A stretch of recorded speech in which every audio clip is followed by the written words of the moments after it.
देशाचे गृहमंत्री आहेत.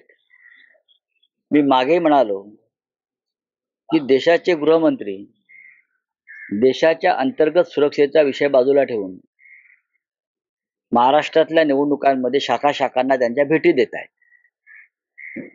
ही अत्यंत गंभीर बाब आहे.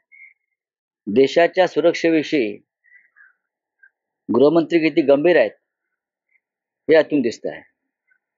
खरं म्हणजे ते मणिपूरला जाऊन थांबायला पाहिजेत. काश्मीरमध्ये अतिरेकी हल्ले सुरू आहेत, तिकडे थांबायला पाहिजे.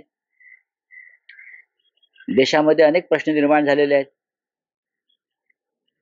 लडाखमध्ये चीनचं सैन्य घुसले आतमध्ये, अरुणाचलला घुसलाय, तिकडे जाऊन त्यांनी पाहणी करायला हवी. पण महाराष्ट्रातील निवडणुका एक घटनाबाह्य सरकार या राज्यात त्यांनी जे बसवलंय त्याला संरक्षण देण्यासाठी अमित शहा इथे येत आहेत. अमित शहा किंवा मोदी महाराष्ट्रात आले की आम्हाला भीती वाटते. काहीतरी